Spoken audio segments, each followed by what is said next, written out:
welcome back to my channel. If you're near here, hello, this is Roaming Required. Here we talk about all things life, travel, food, and of course London. Today is a little bit of a product review, something a little bit different. So there are so many face masks on the market here in the UK right now. Which one do you want to buy? Well, I recently went through the same thing, and at that stage we were embarking on some pretty serious travel. So I bought a whole bunch of different ones because I wanted to know which ones are the most comfortable, and it's not the sort of thing you can try on. So I've done a bit of a haul. I've got a few different masks from a few different brands that you can either buy on the high street, online, or ones that you can make yourself at home. So without further ado, let's have a look at the haul. First up is Poundland, one of the UK's favourite discount retailers. You can buy a lot of stuff from Poundland and it's usually really cheap. So I picked up a packet while I was there. I have consequently thrown the packet out. So I don't have it with me, but I do have the masks that were in it. So these are the masks from Poundland. They were a pack of 3 for £6. So that makes them £2 each, which is quite reasonable. There were choice of male or female. The female patterns were particularly feminine, flowers, that sort of thing.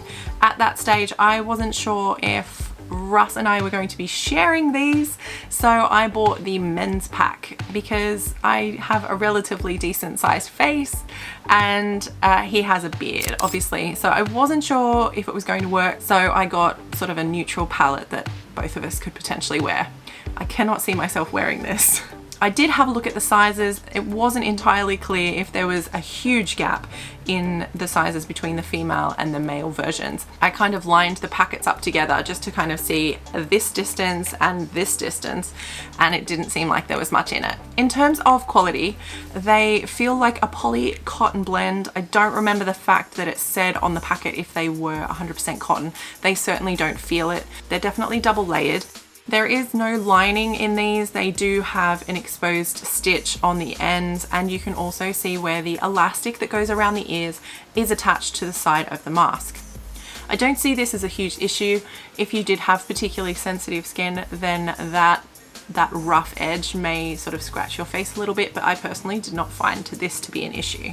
These masks do not have a nose piece built in, so you cannot pinch it across the nose if you need to. They also don't have adjustable elastic that goes around the ears, which means that you've got to hope for the best that it's going to fit. Otherwise, you'll end up having to unpick it or replace the elastic or buy a new mask altogether. So I think this is a really important aspect of buying a mask, is those adjustable ear straps. These ones don't have them, but when you buy a pack of 3 for £6, then what do you expect? In terms of a fit, they're actually quite deep. So if you have a very small face, you may struggle with this. I find the fabric is quite good. It is a little warm. It is a little warmer than I would like. They are a good fit for me personally. I will put measurements down below for you so you know exactly how big they are. There is no difference between all of the styles in the pack, except for the fact that the pattern is different. Shall we try the camouflage one on? Yeah.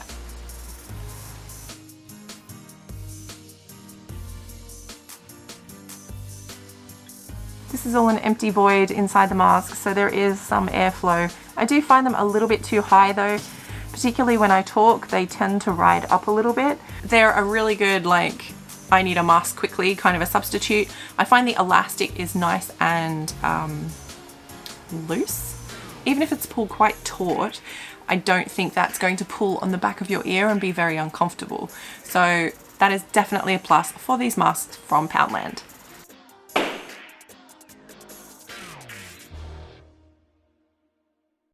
Up next is this mask. I bought it from the pharmacy before lockdown happened in the UK. I just bought it as a contingency. It's before masks really became sort of known here in the UK. I didn't know anyone that was making masks. I didn't know I was going to need masks. I saw it and I bought it as sort of a spontaneous purchase because I thought, I'm just going to buy one just in case I need it. About 2 weeks later, I think the UK government made the announcement that you needed to start wearing masks on public transport, and then from there it has escalated.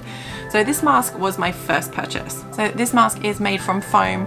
It is very much a synthetic fabric. It has a mysterious filter here which doesn't have a label on it and doesn't really tell me what it does, if it does anything at all. This mask was £6 from my local pharmacy here in East London. It is as hot as Hades. I didn't know how hot this mask was until I started wearing the other ones.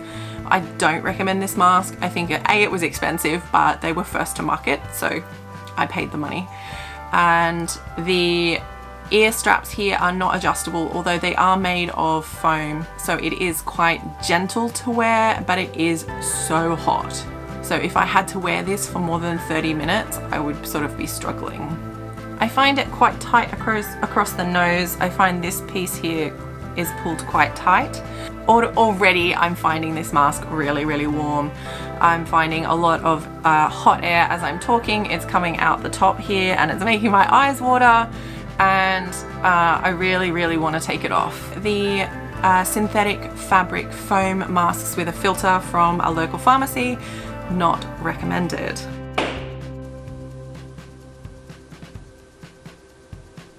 Up next is homemade masks. So if you've had a look at YouTube or anything like that, you will have noticed that there are a ton of patterns available if you have fabric, sewing machine and time. I have not attempted to make a mask myself. I have bought these. I didn't give any measurements either, so I will put the dimensions for this in the description below in case you want to try and make your own, and I think I can probably find a YouTube video as well which I can link to. I bought 3 masks and they were 3 for £10 on special. So these are the masks in question. They are all technically the same size, but I have tweaked a couple of these, so I'm going to show you what I liked about them and what I didn't. All in all, the fabric is one of my favorites. This one in particular I really love. It is Hedwig from Harry Potter. This one is quite hard to see, it is Paddington. And of course, unicorns, because I think we all need a little bit of that right now. So the first thing I noticed about these masks when they came, they're definitely homemade. There is a hard crease press here, so they do expand a little bit like the disposable masks you can buy from retail stores. Fabric is a double layered cotton. It is probably a cotton blend, but it feels more like 100% cotton, which means it should breathe relatively easily. This mask is the only one of the 3 that I have not tweaked or unpicked the stitching. So the fit of the mask here is quite good, but I need to point out that the elastic here is really, really tight. So much so that it's quite uncomfortable. So as a result, I had to unpick the stitching on all of the 3 masks except this one and replace the elastic myself, because there was not enough elastic hidden within the seam for me just to unpick it, pull the elastic out and then restitch it. I actually had to replace the whole thing. Very annoying, very time consuming, but it is something to consider. Had the elastic been a little bit more pliable and a lot less resistant, sort of like tough to pull, then it would have probably been okay. But this elastic is brand spanking new and as a result is quite tough. So I found that the pressure behind my ears was just too much to bear. So this mask was no good. As a result, this mask, I cut the elastic and got some needle and thread and stitched this myself. I didn't do a very good job, but it is definitely much more comfortable now that it has about an extra inch in elastic on both sides. This side is a little loose and I could definitely do with tightening it a little bit, but overall it is not too bad and it does the job, and I like the pattern. I think it's quite cute. Last but not least, my favorite, the Hedwig mask. So again, I had to change the elastic on this. You can see this one is black. It did come with the original white elastic, same as Paddington, but I had no more elastic to play with, so I had to improvise. These are hair ties, which I had cut and then stitched into the seam of this mask. I did it both on each side. One side I did perfectly and works like a dream. The other side I miscalculated and it is a little bit too long. Rather than stitching it, I have substituted a safety pin into the elastic for now, just to get me by until I can unstitch it and then shorten it a little bit, or potentially stitch a section of the elastic into some sort of a loop.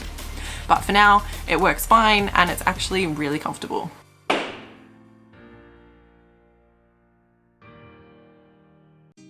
Up next is a proper mask, the sort that you see advertised on Instagram, and it is properly made. This is what they're designed for, and I believe this is all the company makes.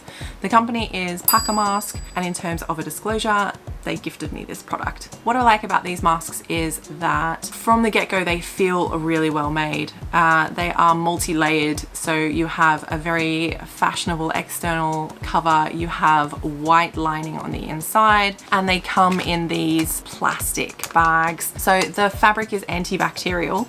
There are a number of layers, so there's this fashionable external layer. They come in a load of different colors and patterns. There are adjustable ear loops, which has to be my favorite fact about this mask in particular. This makes it so much easier to wear, so much more comfortable. The elastic that goes around the ear is quite thin, and it is a little bit tighter than the ones that we saw before from Poundland. So they do have a little bit more resistance, but because there is an adjustment, it does make it really easy to make it tighter or looser around the ear. The masks are completely lined with white cotton fabric, so it's nice and soft on your face. The stitching is quite gentle on the inside, which means there are no real sharp edges that might scratch your face if you have sensitive skin. So I find these really comfortable to wear. I like the fact that they have like an indentation here, which means that they sit nice and high on the bridge of the nose, but unlike some other brands, they don't creep up underneath the eyes. So initially they are quite comfortable to wear. They don't get too hot. I find that they are big enough that they sit underneath my chin, which means when I talk, they don't move up, which is quite important. Taking these off, I don't feel the same sense of relief I did with the others. These ones, I mean, they're a mask, they're still quite warm, but they are probably the best of the bunch, I would say. On the packet of these, it does say that they are anti-fog. I have worn this mask with sunglasses, and I do find that I get some condensation to the bottom half of the lens of my sunglasses. So if you wear big spectacles, then you may find this to be an issue. I think if you wear more shallow style glasses, then you will probably be fine. All of the masks I featured here today are washable and reusable, which means there's no unnecessary waste. The Pacamark mask, so this one here, does say on the pack that it should be hand washed.